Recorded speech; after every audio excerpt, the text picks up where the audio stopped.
Muchas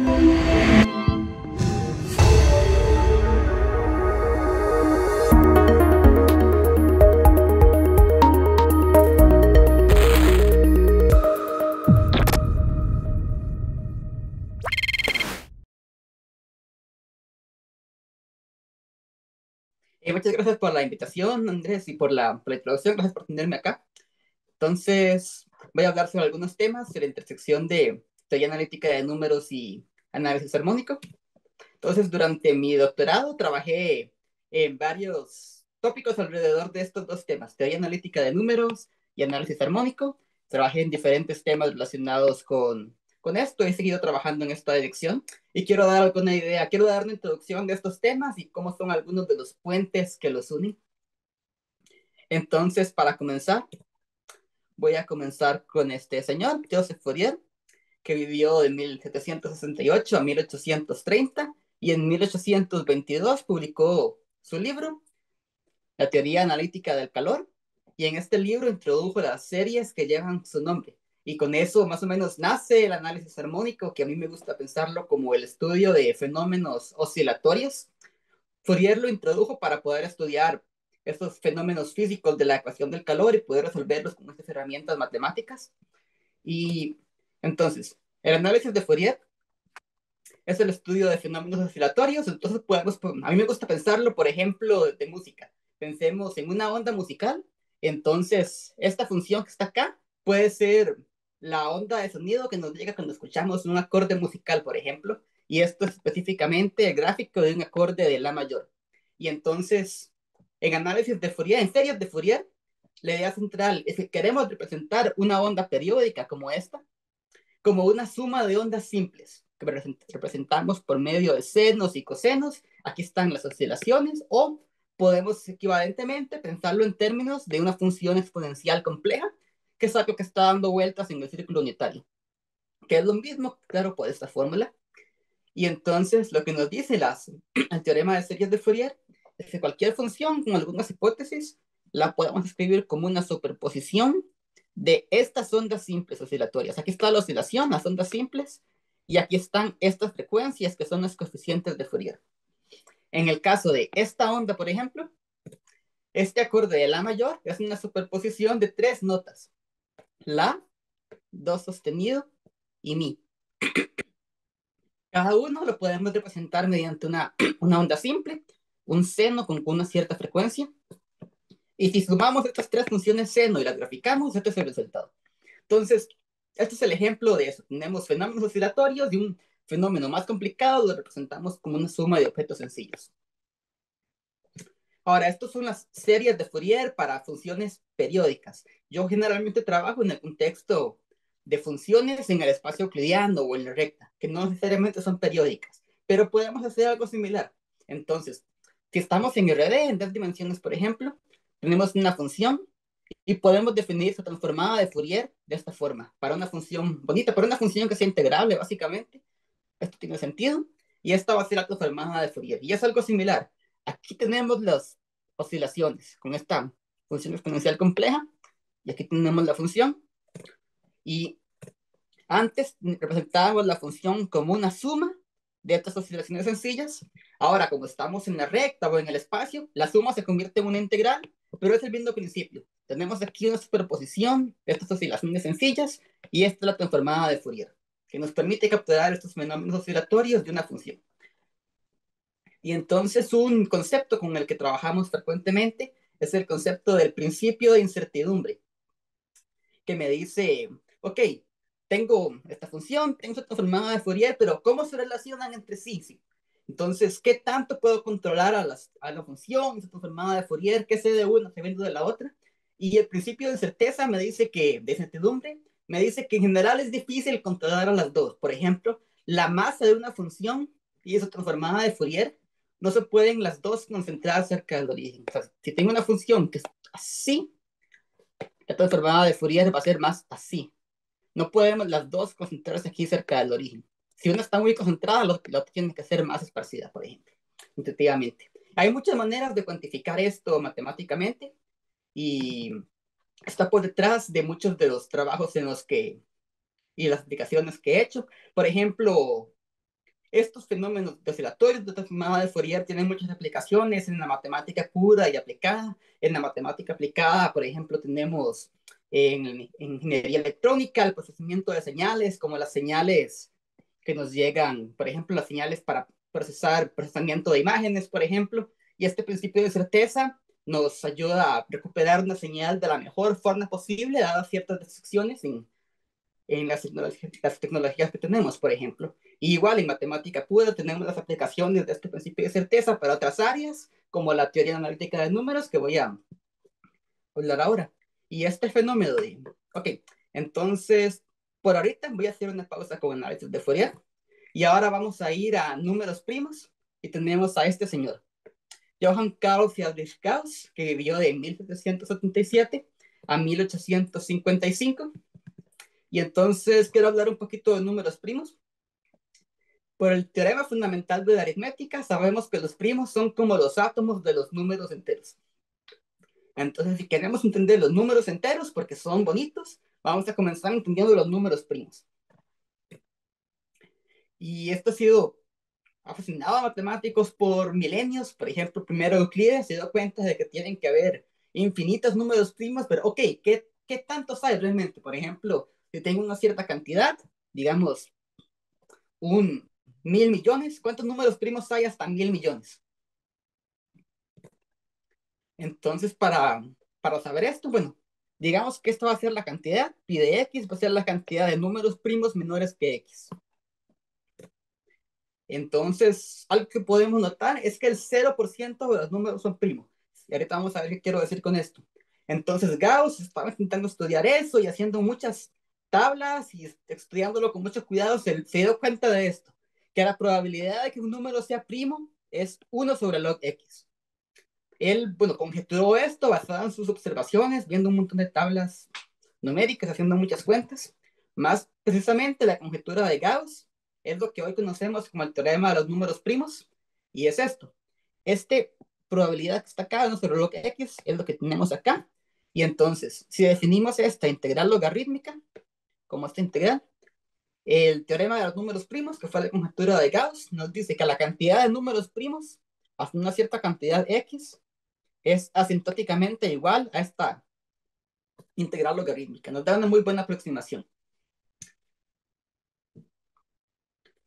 Vamos a ver, por ejemplo, cómo se puede ver esto. Aquí tengo algunas tablas, tengo algunos valores de x, y acá estoy contando la cantidad exacta de números primos que hay hasta esta cantidad. Por ejemplo, hay 168 números primos hasta 1000. Los podemos contar en la computadora, por ejemplo, y hay esta cantidad hasta 10.000 y así vamos. Y esta es la cantidad exacta de números primos, y acá tenemos el valor de la integral logarítmica que definí hace un rato. Y aquí tenemos la proporción de números primos. Esto es simplemente la cantidad de primos dividido entre x redondeado.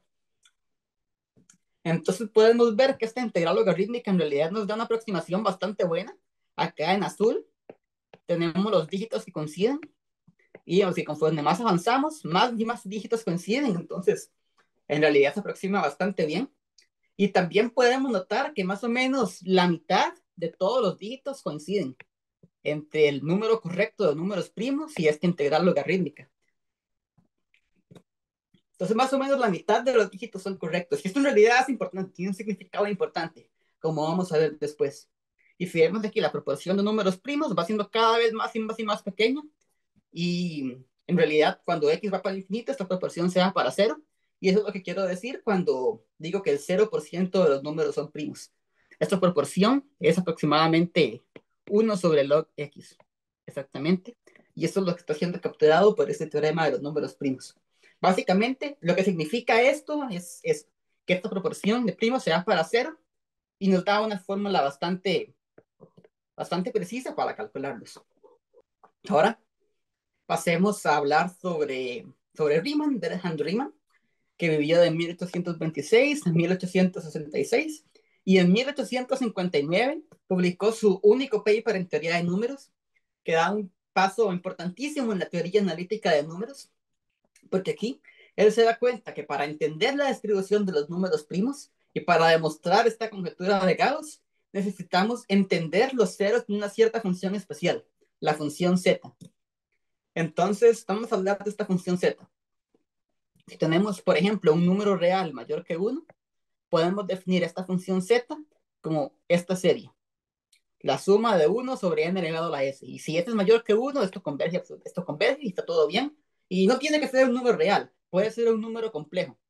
Y eso todavía converge absolutamente y está todo bien. De hecho, esto ya ha sido estudiado antes por Euler, por ejemplo. Y de hecho, Euler se dio cuenta de esta igualdad de acá. Por el teorema fundamental de la aritmética, si factorizamos todos los números enteros y utilizando lo que sabemos sobre series geométricas, podemos escribir esta suma como este producto sobre números primos. Esto es solo el teorema fundamental de la aritmética. Entonces, con esta igualdad de acá, estamos codificando el teorema fundamental de la aritmética y esta es la razón por la cual esta función es útil. Tenemos aquí en la izquierda una función bonita de una variable compleja y aquí a la derecha tenemos números primos.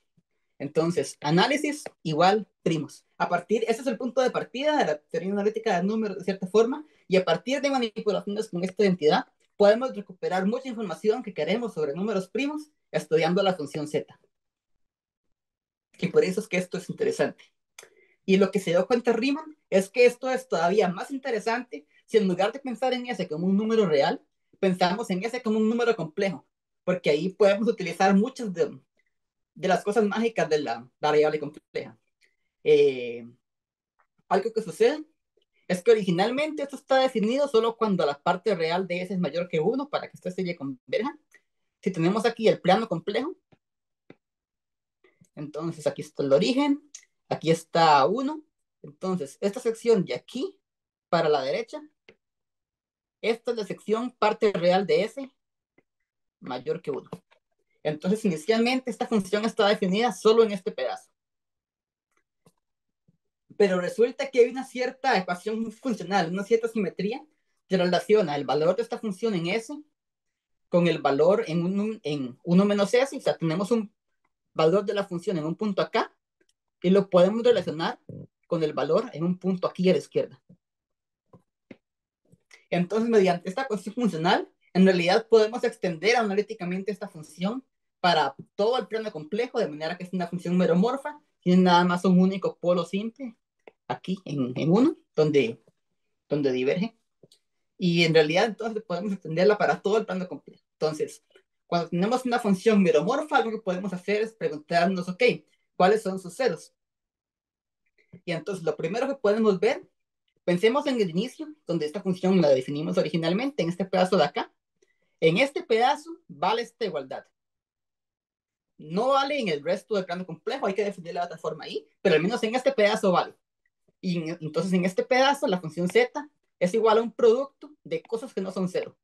Y un producto de cosas que no son cero no puede ser cero. Así que la función no puede ser cero en todo este pedazo.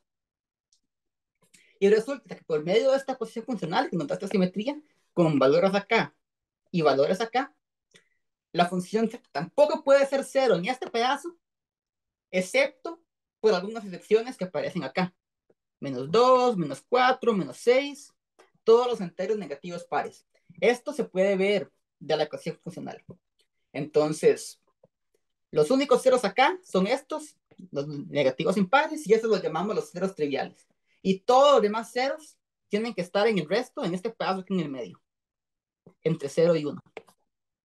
Y ese pedazo lo llamamos la critical strip, la franja crítica, la franja con parte real entre 0 y 1. Y entonces todos los demás ceros, y sabemos que hay infinitos más, tienen que estar en este pedazo. Y esto yo lo podemos demostrar hoy. Y lo que Riemann conjeturó es que no solo eso, parecía que además que todos los ceros tenían que estar en el puro centro de esta región. El puro centro es acá en un medio. Entonces, esta línea que está acá se llama la línea crítica, es la línea parte real de S igual a un medio. Y Riemann se dio cuenta que parecía que todos los ceros en realidad estaban acá en esta línea. Y eso, por supuesto, es la hipótesis de Riemann, uno de los problemas abiertos más importantes de la matemática, uno de los problemas del milenio, que, y por supuesto algo muy difícil.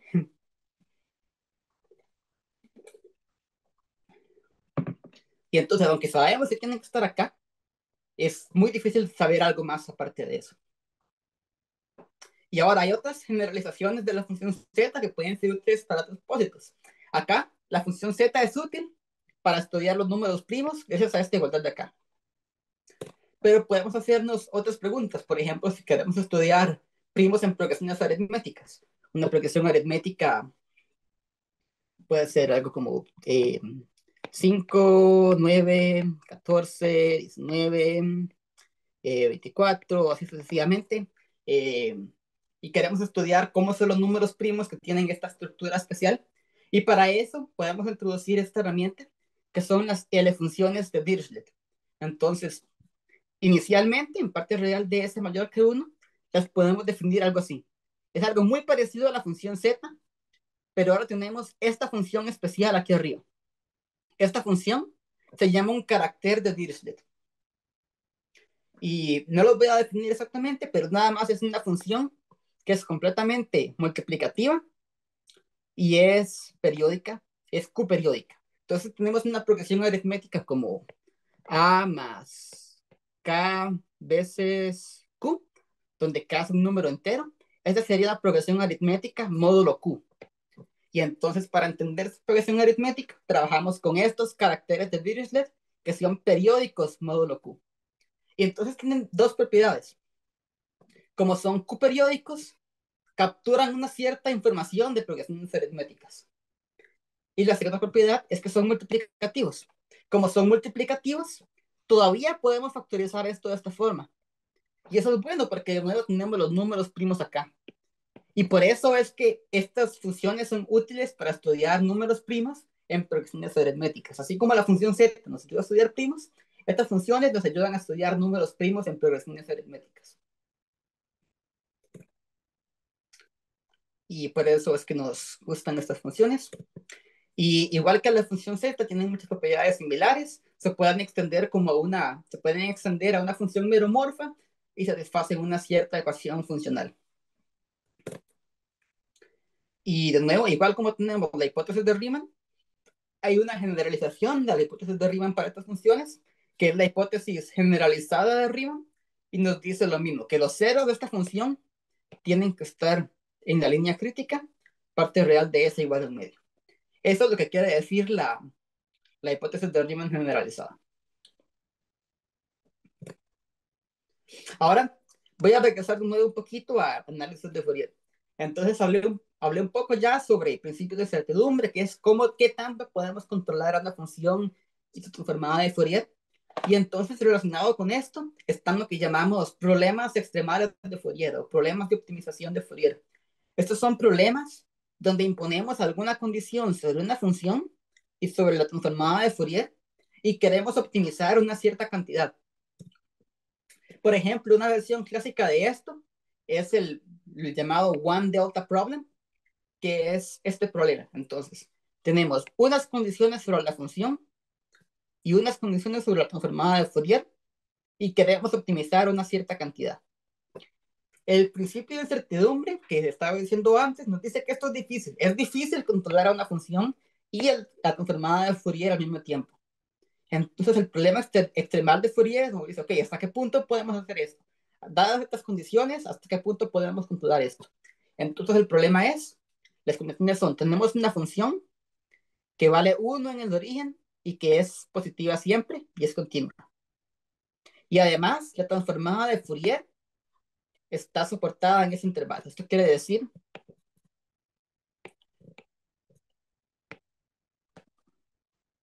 entonces, tengo el origen, la función vale 1 acá, y luego es positiva, algo así. Y para la transformada de Fourier, está soportada en ese intervalo, quiere decir aquí está -1, aquí está 1, y la función tiene que hacer algo así, puede hacer cualquier cosa acá, pero fuera de ese intervalo la función es 0.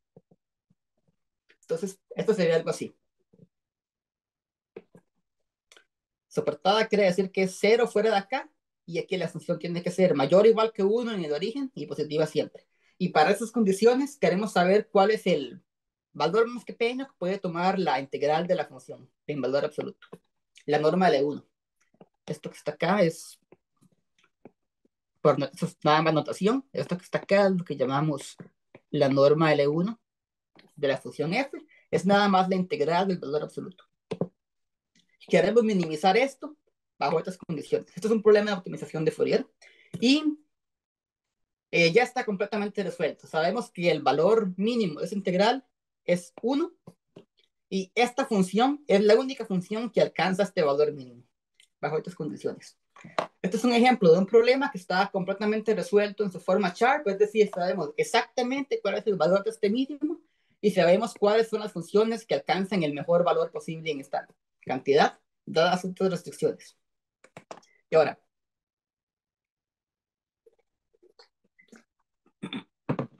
algo que podemos preguntarnos es, ok, ¿qué tal si agregamos una restricción más y qué pasa con este problema?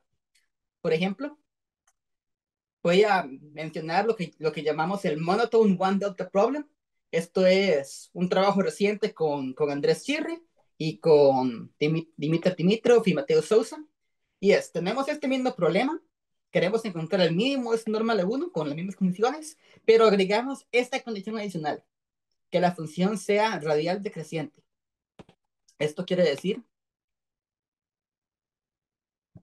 de nuevo, que la función tiene que ser algo así, que primero crece y luego decrece.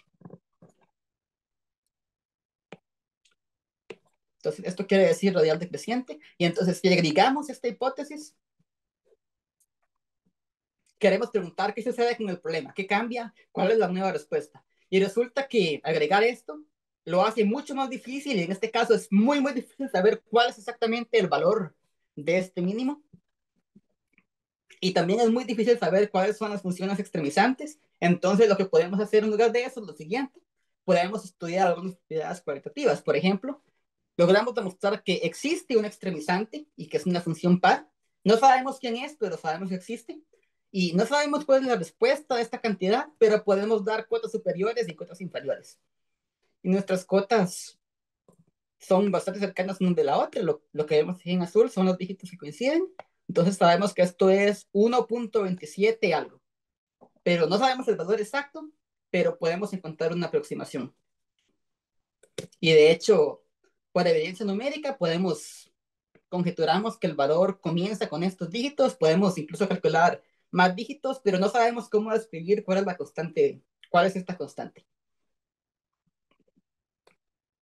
Y esto es un ejemplo de problemas de optimización de Fourier y qué tipo de cosas podemos hacer sobre ellos. En algunos casos se pueden resolver exactamente y caracterizar los extremizantes, en otros casos no, pero podemos al menos dar cuotas superiores e inferiores. Y estos problemas de optimización de Fourier en muchos casos se relacionan con problemas en otras áreas, y eso es a lo que voy a llegar ahorita. Y bueno, primero voy a regresar de nuevo un poco a la teoría de los números primos y voy a dar cuál es esta relación que me gusta a mí entre teoría analítica de números y análisis armónico. Entonces, Riemann, en su paper en 1856, se dio cuenta que para demostrar el teorema de los números primos, tenemos que entender los ceros de la función z. Y de cierta forma, Riemann no lo pensó de esa forma, pero a mí me gusta verlo de esta manera y lo voy a formalizar ahorita. Podemos pensar en los ceros como en las armonías, en la música de los números primos, como del principio, como de la misma forma que en un acorde de la mayor lo podemos componer en las tres frecuencias, que son sus armonías. De una forma similar, los ceros son las armonías de los números primos. Y en este sentido, la hipótesis de Riemann lo que significa es que todas las notas tienen el mismo volumen. Y, un poquito más formalmente, la hipótesis de Riemann es lo mismo que decir que esta integral logarítmica tiene la mitad de los dígitos correctamente para la cantidad de números primos. Y eso es justo lo que observábamos en esta tabla que había mostrado. Está por aquí. En esta tabla vemos que la mitad de los dígitos están bien aproximadamente. Y eso es, si eso fuera cierto para siempre, esa sería la hipótesis de Riemann. Entonces, por eso la hipótesis de Riemann es interesante para la teoría de números, porque nos dice que podemos obtener la mejor información posible sobre la distribución de los números primos. Y más formalmente, la hipótesis de Riemann es equivalente a este enunciado de acá, que la cantidad de números primos es igual a la integral logarítmica con ese término de error, raíz de x log x, Y esta raíz de x es lo que significa que la mitad de los dígitos son correctos. Y ahora, ¿cuál es esta relación entre números primos, ser de la función z y análisis de Fourier? Es la siguiente. Esto es la conexión. Tenemos esta fórmula bonita y voy a explicar por qué esta fórmula es bonita para mí. Entonces, esta fórmula lo que dice se llama la fórmula explícita de Keenan-Weyl. Dice que si tenemos una función apropiada h, tiene que tener ciertas hipótesis, pero es una función muy genérica, puede ser casi cualquier función. Aquí, bonito, quiere decir que tiene que tener un cierto decaimiento y tiene que ser analítica en cierta región, pero puede ser casi cualquier cosa. Entonces, tenemos una función bonita, tenemos esta igualdad. Aquí a la izquierda tenemos una suma sobre esta cantidad rho pi. Esto voy a aplicar esta función para una L función de Dirichlet. Entonces, esta suma es sobre esta cantidad rho, son los ceros de esta L función de Dirichlet, que podría ser, por ejemplo, también la función z de Riemann. Esto es un poquito más general. Entonces, aquí tengo una suma sobre los ceros de esta función. Y aquí a la derecha, aquí, aquí tengo esta cantidad especial. Esto que está acá se llama la función de von Mangel. Y bueno, aquí está la definición, que es log p cuando esto es una potencia de primo y así en otros lados, pero la definición no importa. Lo importante es que siempre que tenemos esta función, esta es una función que hace ruido cerca de los números primos, hace un ruido cerca de los números primos y hace silencio lejos de los números primos. Esto lo podemos detectar, lo podemos pensar como algo que nos detecta los números primos. Entonces, esta función, esta suma que está acá, es una suma sobre números primos. Entonces, aquí tenemos los ceros de una de la función, o los ceros de la función z, si queremos. Y aquí a la derecha tenemos números primos.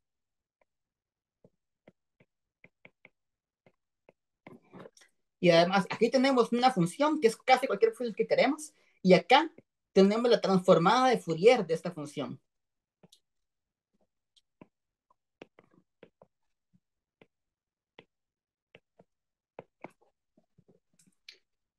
Entonces, una función en los ceros es igual a la transformada de Fourier sobre los números primos, esencialmente. Es lo que nos dice esta fórmula. Entonces, esta fórmula nos relaciona una función transformada de Fourier, aquí está la razón de Fourier, y nos relaciona los ceros de una función z, de la función z o de una de sus generalizaciones, y nos relaciona los números primos. Entonces, todo lo que hablé hasta ahorita está capturado por esta ecuación, y para mí esto es uno de los primeros puentes entre teoría analítica de números, por medio de ceros y primos, y análisis armónico, por medio de una función transformada de Fourier. Y entonces, combinando lo que sabemos en los dos mundos, podemos llegar a muchos resultados nuevos e interesantes. Y, por ejemplo, utilizando lo que sabemos de análisis armónico y problemas de optimización de Fourier, podemos elegir una función adecuada para llegar a la mejor información posible de un problema de teoría de números. Y esto es el punto de partida para muchos trabajos recientes en la interfaz de teoría analítica de números y análisis armónico. Entonces, este es el puente.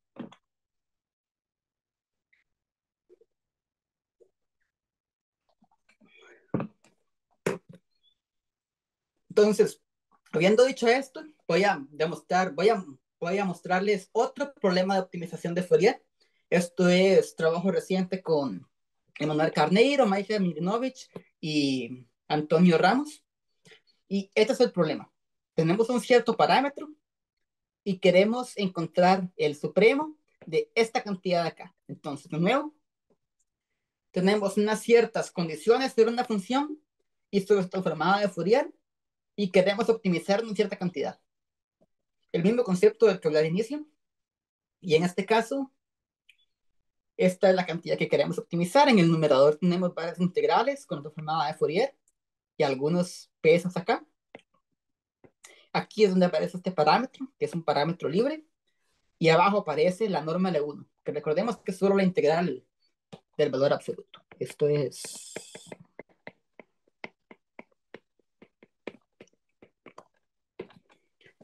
Entonces, esto es un problema de optimización de Fourier. Y, ok, y las condiciones son que la función es una función de variable real con valores complejos, es una función integrable y la transformada de Fourier tiene que tener valores reales. Entonces aquí tenemos las condiciones de la función transformada de Fourier y la cantidad que queremos optimizar. ¿Qué podemos decir sobre esto? Entonces, rápidamente nos damos cuenta que resolver este problema, ese es un problema bastante más complicado que los que mostré antes. Resolverlo de forma exacta es muy, muy difícil. Entonces, en lugar de eso, podemos decir otras cosas. Podemos buscar unas propiedades cualitativas de este problema y podemos intentar dar cotas superiores y cotas inferiores. Y entonces, vamos a ver qué podemos decir. Podemos decir, aquí estamos tomando un supremo sobre esta familia de funciones. Y el primer resultado que decimos acá es que podemos restringirnos todavía más. Podemos tomar el supremo solo sobre las funciones que son C infinito de soporte compacto para la transformada de Fourier. Eso nos simplifica un poco el trabajo. Y además podemos resolver el problema de forma exacta en algunos casos. Cuando el parámetro es igual a 0, el valor exacto es igual a 2. Ahí sí lo podemos resolver. Y también cuando A sea para infinito, esto va para 1. Y además, la función que manda a la solución para este parámetro A es una función continua y decreciente. Entonces, básicamente, esto significa que en 0 vale 2, luego va decreciendo y luego en infinito vale 1. Entonces, todos los valores siempre van a estar entre 2 y 1 y va a ir decreciendo conforme aumenta. Entonces, ya, ok, sabemos algo sobre este problema. Pero como dije, para todos los demás casos, excepto los extremos, es muy difícil resolverlo de manera exacta. Pero hay algunos valores específicos que nos interesan.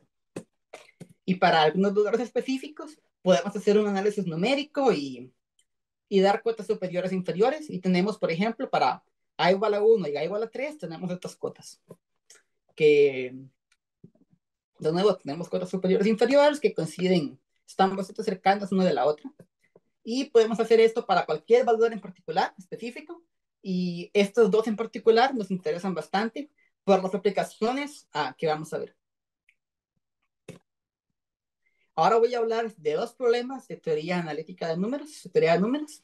El primero es el problema sobre the least quadratic non-residue, el menor residuo no cuadrático módulo Q. Vamos a ver qué significa esto.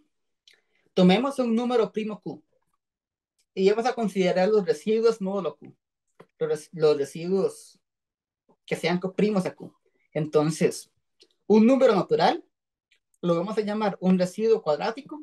Primero tiene que ser coprimo con Q. Vamos a solo trabajar con números coprimos. Y entonces tiene que ser coprimo con Q. Y decimos que es un residuo cuadrático. Sí, lo podemos escribir como x al cuadrado módulo Q para algún valor de x. Y en caso contrario, decimos que es un residuo no cuadrático, siempre con coprimos. Entonces, por ejemplo, 1 siempre es un residuo cuadrático porque 1 es congruente con 1 cuadrado módulo Q siempre. Y, por ejemplo, módulo 5. Los residuos cuadráticos son 1 cuadrado es igual a, es congruente con 1 módulo 5. 2 al cuadrado es congruente con 4 módulo 5. 3 al cuadrado es 9. 9 de nuevo es congruente con 4 módulo 5. 4 al cuadrado es 16, que es congruente con 1 módulo 5. Y ya. Entonces los residuos cuadráticos módulo 5 son 1 y 4, nada más. Y los demás números, que serían 2 y 3, son residuos no cuadráticos. Entonces,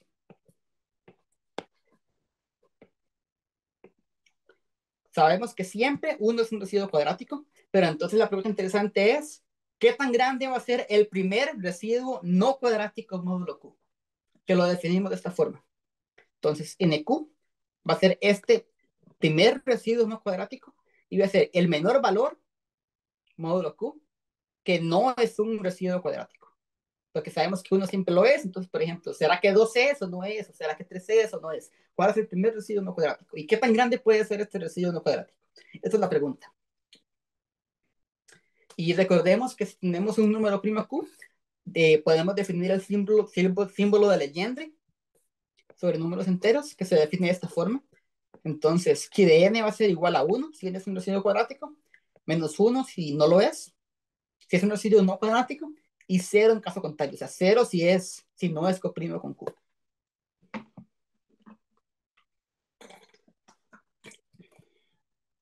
Este símbolo tiene dos propiedades muy importantes. Que primero, es totalmente multiplicativo.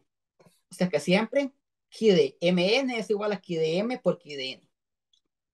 Y además es periódico, coperiódico. ¿Qué quiere decir esto? Si tenemos dos enteros, Q de n más k es igual a Q de n. O sea que podemos reducirlo en módulo Q. Y estas son las dos propiedades que veo al inicio para un carácter de Dirichlet. Eso significa que este símbolo de Legendre es un ejemplo de un carácter de Dirichlet, módulo Q. Y aquí está la relación con estos caracteres de Dirichlet y las funciones de Dirichlet.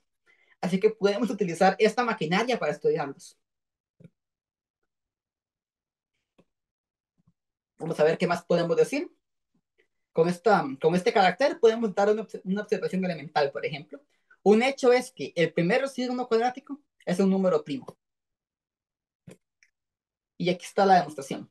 Como sabemos que no es 1, entonces lo podemos escribir como un producto lo podemos factorizar como un número primo a la una potencia y así. Y cuando lo factorizamos, como el símbolo de Legendre es completamente multiplicativo, como esto es un residuo no cuadrático, entonces significa por definición que su valor es menos 1. Que ahora por multiplicatividad, esto va a ser igual a este producto de acá. Y esto es un producto de un montón de cosas que valen 1 o menos 1. Todas estas. Entonces, para que todo este producto sea igual a menos 1, quiere decir que al menos una de estas tiene que ser menos 1. Y entonces, por minimalidad, como estamos hablando del primer residuo no cuadrático, eso significa que cualquiera que sea igual a menos 1, este va a ser un residuo no cuadrático. Así que ese va a ser exactamente el primer residuo no cuadrático. En particular, el primer residuo no cuadrático módulo Q siempre tiene que ser un número primo. Y esto es la demostración. Pero, ok.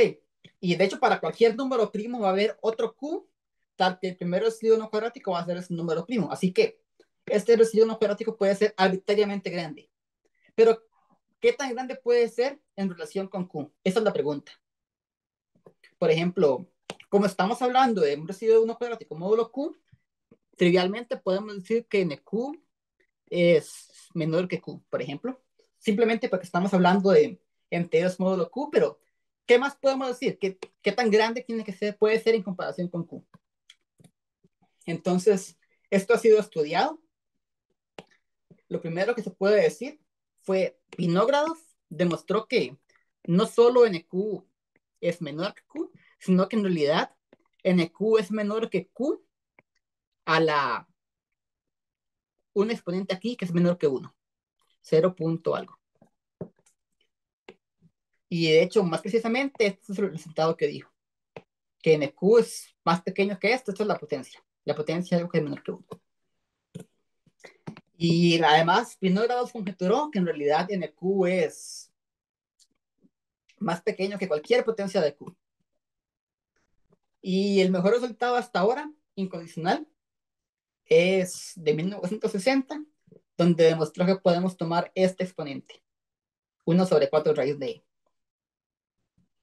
Y eso es lo mejor que podemos hacer incondicionalmente.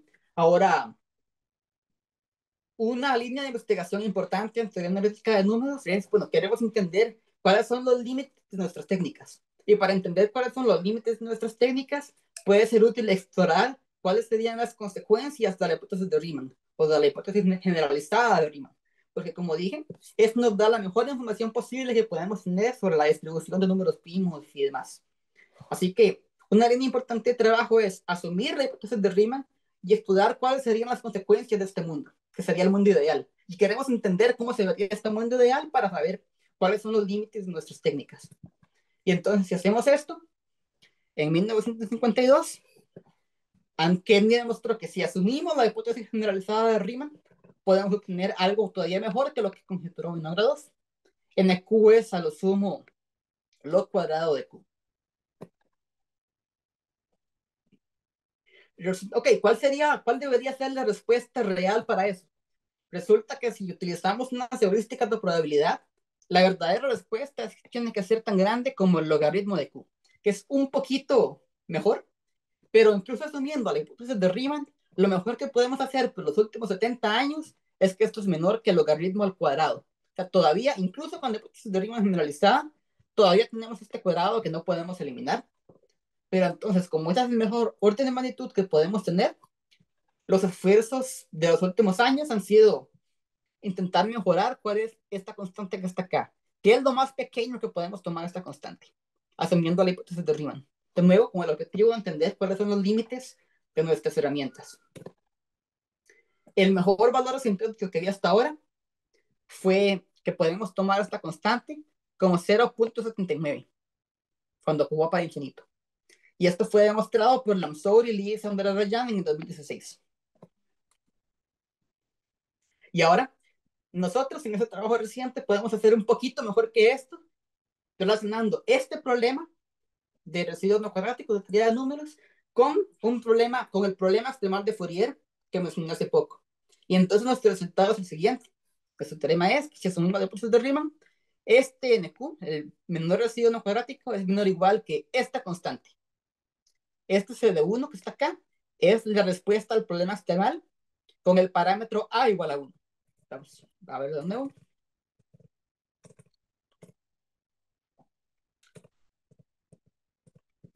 Aquí está el problema extremal.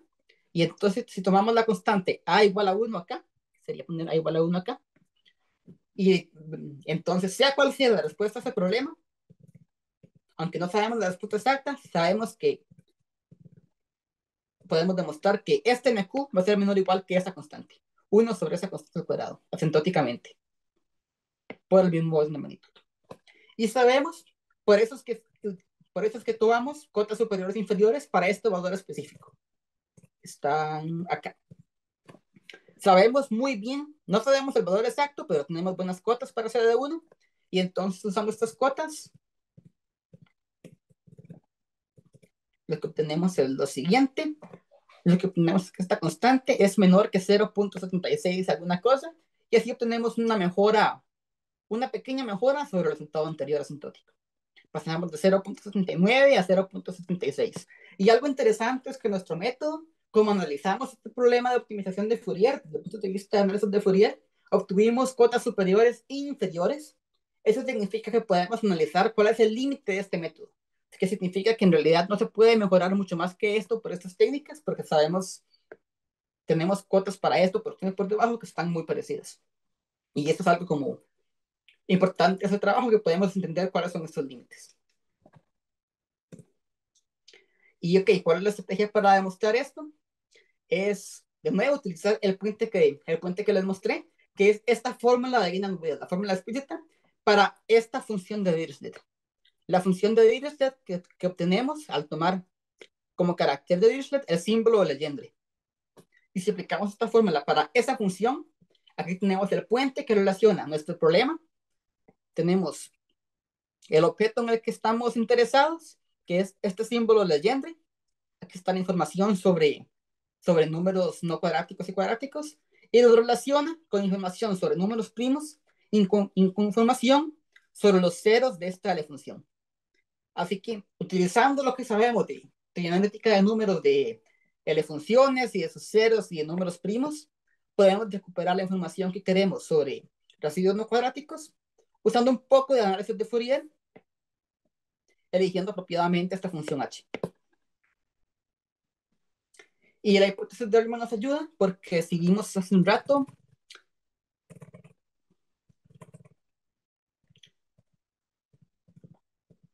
acá. Esta es la función, la ecuación que vale en general. Sabemos que esto vale sin asumir nada. Y aquí a la izquierda tenemos los ceros de la función. Y tenemos algo complicado acá. Pero si asumimos la hipótesis de Riemann, sabemos que los ceros son un medio más algo. En este caso, esto se simplifica mucho. Y ahí es donde nos ayuda haciendo la hipótesis de Riemann. Y por eso es que lo que tenemos acá es esta versión simplificada. Y entonces con esta fórmula, haciendo manipulaciones apropiadas, podemos llegar al problema extremal de Fourier. Voy a brevemente explicar más o menos. Hay que hacer un análisis asintótico sobre esto y elegir apropiadamente ciertas transformaciones, dilataciones y translaciones de una función para llegar al problema extremal. Voy a brevemente describir cómo son los pasos de este análisis. Si vemos la suma sobre los números primos, aquí este es el paso crucial donde utilizo que NQ es el residuo no cuadrático. Porque si es el primer residuo no cuadrático, significa que antes de NQ, aquí de n va a ser siempre igual a 1. Porque esto es el primer residuo no cuadrático. Entonces, acá todo esto es igual a 1. Entonces, separamos la suma de esta forma y aquí es donde usamos esta información. Y luego, para calcular esto, utilizamos el teorema de los números primos. Y luego, haciendo unas transformaciones apropiadas, podemos estimar esto por medio de una expresión de este tipo. Haciendo nada más cambios de variable apropiados, llegamos a esta expresión que aparecía en el problema extremal. Y similarmente con los otros términos, tenemos ese término de acá, que es una integral de nuestra función con la función gamma. Y utilizando la fórmula de Stirling, podemos ver que en realidad eso es simplemente un término de error. Así que este término no nos interesa. Entonces regresamos a la fórmula. Ya analizamos esto, que es la parte de los números primos, y la parte donde tenemos el residuo no cuadrático. Ya analizamos esto, que es simplemente un término de error. Falta analizar esto, que es una suma sobre los ceros.